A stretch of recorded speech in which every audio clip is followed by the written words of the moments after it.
Je m'appelle Albert Camus. En 2026, votre monde est devenu une machine à calculer le bonheur. Des algorithmes décident qui vous êtes, ce que vous désirez, ce que vous valez. Mais laissez-moi vous poser une question que j'ai posée en 1942. La vie vaut-elle la peine d'être vécue? C'est la seule question philosophique vraiment sérieuse. Il n'y a qu'un problème philosophique vraiment sérieux. C'est le suicide. Avant toute autre question, il faut déterminer si la confrontation avec un univers dénué de sens impose la mort comme seule issue logique. C'est le point de départ de toute ma philosophie. Je suis né en 1913 en Algérie française, dans une famille pauvre de colons européens, les pieds noirs. Mon père est mort à la guerre peu après ma naissance. Ma mère, sourde et quasi muette, ne savait ni lire ni écrire. J'ai grandi dans la pauvreté, sans livres, sans radio. Cette position ambiguë, enfant d'Algérie mais héritier de l'ordre colonial, a façonné toute ma vision du monde. L'absurde naît du conflit fondamental entre deux forces, le désir humain de sens et un univers qui reste obstinément indifférent. Ce n'est ni dans l'homme ni dans le monde, mais dans leur confrontation. C'est le divorce entre l'homme et sa vie, l'acteur et son décor. En 2026, vous vivez cette absurdité chaque jour. Des notifications sans fin, des connexions sans intimité, des données sans sagesse. Aujourd'hui, maman est morte. Ou peut-être hier, je ne sais pas. Ainsi commence l'étranger. Meursault est un homme qui vit sans les masques des conventions sociales. Son détachement à la mort de sa mère, le meurtre d'un Arabe sous un soleil écrasant, son procès où il est jugé non pour son crime, mais pour son refus de jouer le jeu des émotions attendues. À la fin, il s'ouvre à la tendre indifférence du monde. Sisyphe est condamné par les dieux à pousser éternellement un rocher au sommet d'une montagne pour le voir retomber. C'est le héros absurde idéal. Sa conscience de la futilité de sa tâche est sa grandeur. En acceptant son sort sans espoir, il se révolte. La lutte elle-même vers les sommets suffit à remplir un cœur d'homme. Il faut imaginer Sisyphe heureux. N'êtes-vous pas Sisyphe chaque matin devant vos écrans? La Seconde Guerre mondiale et l'occupation nazie ont tout changé. Je me suis engagé dans la résistance et suis devenu rédacteur en chef du journal clandestin Combat. Cette expérience de la lutte collective contre une tyrannie absurde a transformé ma pensée. Le problème n'est plus seulement de savoir comment un homme peut vivre dans un monde absurde, mais comment les hommes peuvent vivre ensemble et lutter contre le mal. Une épidémie de peste bubonique frappe la ville d'Oran, qui est mise en quarantaine. C'est l'histoire, mais c'est aussi l'allégorie. La peste est une métaphore de l'occupation nazie, mais aussi, plus largement, du mal, de la souffrance et de la culture de mort inhérente à la condition humaine. Les thèmes centraux, l'exil, la séparation, la peur et la réponse humaine face à la catastrophe, l'organisation, la compassion, la lutte. Le docteur Rieu incarne la révolte contre un monde d'injustice. Il n'agit pas par foi ou pour une récompense future, mais par simple décence humaine. La révolte passe d'un acte métaphysique et solitaire, Sisyphe, à un engagement éthique et collectif, Rieu. L'important est de soulager la souffrance humaine, ici et maintenant. Nous refusons de désespérer des hommes. Sans avoir l'ambition déraisonnable de sauver les hommes, nous voulons encore les servir. Pendant la guerre, atteint de tuberculose, j'ai passé plus d'1 an dans le village de Panelier, sur le plateau du Chambon-sur-Lignon. J'y ai été témoin direct d'une culture unique de résistance non violente. Les habitants, menés par des pasteurs comme André Trocmé, ont sauvé près de 5000 réfugiés, principalement des Juifs, des nazis. Cette expérience de solidarité active a profondément nourri la philosophie de la peste. La décence ordinaire, pas l'héroïsme spectaculaire, était la vraie arme contre la catastrophe. Jean-Paul Sartre était mon ami. Puis vint la querelle publique et amère des années 1950. Sartre défendait le communisme stalinien. Il soutenait que la violence, comme les goulags, était un moyen justifié pour atteindre une fin noble. Dans L'Homme révolté, j'ai refusé catégoriquement cette logique. Pour moi, la fin ne justifie pas les moyens.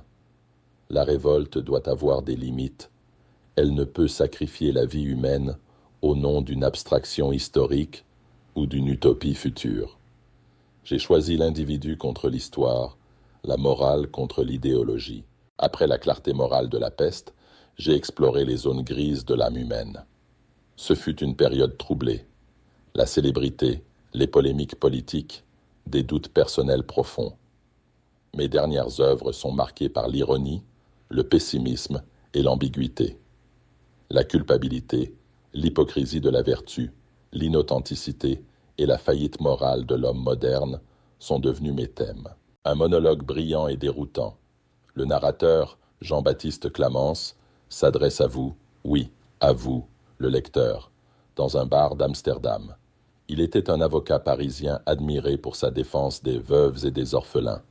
Puis, une nuit, il a entendu le rire moqueur de sa conscience. Ce rire lui a rappelé un souvenir refoulé.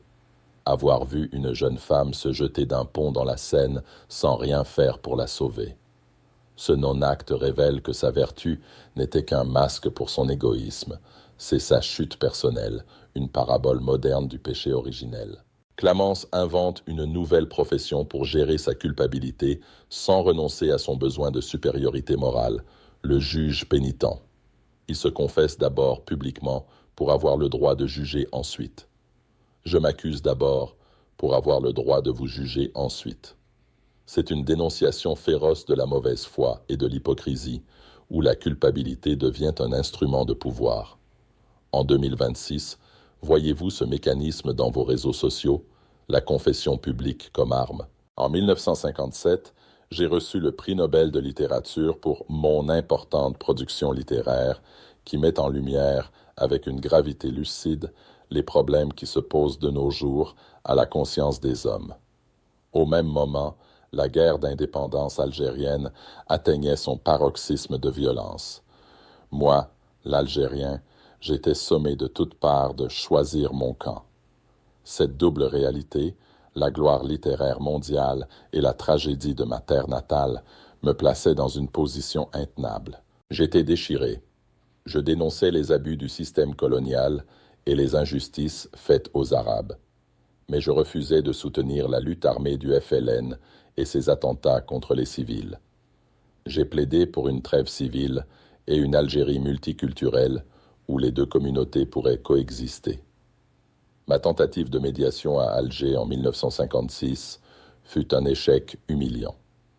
Interpellé par un sympathisant du FLN à Stockholm, j'ai répondu « On lance en ce moment des bombes dans les tramways d'Alger. Ma mère peut se trouver dans un de ces tramways. Si c'est cela la justice, je préfère ma mère. » Aujourd'hui, l'historien Edward Said me qualifie d'écrivain possédant une sensibilité coloniale frappée d'incapacité. Le reproche principal, malgré ma sympathie pour les Arabes, mon œuvre est marquée par l'absence de personnages arabes développés. Ils sont souvent des silhouettes, des décors, ou, comme dans L'étranger, une victime anonyme.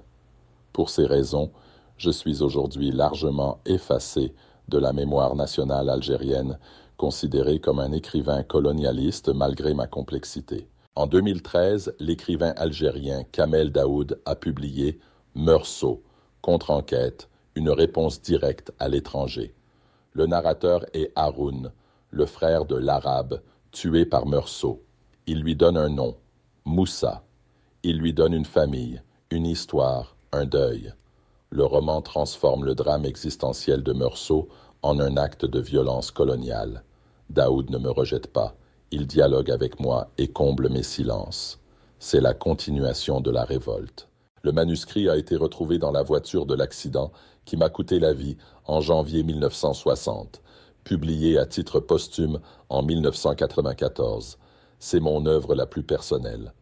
Le protagoniste, Jacques Cormery, est mon double. C'est une exploration de mon enfance pauvre en Algérie, un hommage à ma mère silencieuse, et une lettre de gratitude à mon instituteur qui m'a sauvé. C'est avant tout la quête d'un père que je n'ai jamais connu. Ce retour au personnel et à la célébration des origines suggère une possible nouvelle direction dans mon œuvre, tragiquement interrompue. Ma quête ne se termine pas par une réponse, mais par un engagement. Face à l'absurde, à l'injustice, à la mort, la seule réponse digne est une révolte lucide et continue. Le bacille de la peste ne meurt, ni ne disparaît jamais. La lutte doit être constamment recommencée. Ma mission, et la vôtre, est de façonner un art de vivre par tant de catastrophes, pour naître une seconde fois et lutter ensuite, à visage découvert, contre l'instinct de mort à l'œuvre dans notre histoire. En 2026, face aux algorithmes et à l'indifférence numérique, quelle est votre révolte ?